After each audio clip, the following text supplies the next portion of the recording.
Literally, I resigned from my job, and like the next week, Como put in the quarantine. Yeah, I was a little bit like, what's going on? I've already resigned my job. I know we've been thinking about this. Let's actually use this time to actually bring this to life. And then we launched Seven Up Bloom, a handmade vegan skincare company. James has been actually using some of the products that we sell for the past couple of years. I have like really dry skin. All the products that I've tried, it would just either irritate my skin or like make me break out.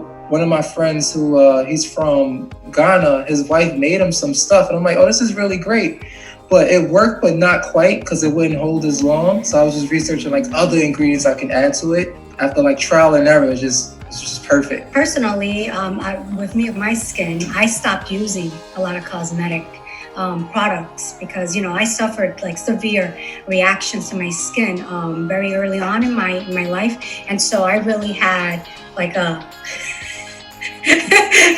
like, what is this? I don't know what's in here. So believe it or not, even when he first started his product, I was a little bit hesitant, like what's in there, whatever. And then I tried it and it worked for me as well. And I have the opposite. I have oily skin. And I think that's a testament to, obviously his work and his research in ensuring that obviously we get the most pure and organic ingredients that are safe for our skin. So that way people are not, hesitant or concerned about potential reactions to it. So it's very important that we know what we're putting on our skin. This, as I said, has just been something that's been going on in the background. And we're like, let's just take the time now that we have it. It's very interesting how ironic it is, right? During this time, a lot of people are obviously panicking for the right reasons. And so for us, this has actually been like an opportunity, like a blessing in disguise. It gave us a time to do actually what we really want to do too, right? Exactly. So far, the feedback has been fantastic. Like I've been the happiest I've ever been in my life. And as small business owners, as I like to tell people, because people don't really understand this, the best feeling is when a customer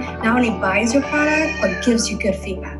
Like there's no other feeling like that. Doesn't matter. I've been promoted many times in my job and everything, but it's just a very different that you're doing something good. A lot of people think that because you're a handmade business that it's not important to have insurance, but in reality it is, because any product, regardless of whether it's a one person shop or 100, as long as it's touching a customer, will require some kind of personal protection or liability just to protect yourself from anything. Don't let this pandemic stop you from starting your businesses or your dreams, whatever your aspirations are. This is obviously a phase that we're going to get through. And, once we get through it, things will get even better. So definitely start putting in the building blocks now, if you can. So that way when, the right opportunity comes, you can take it.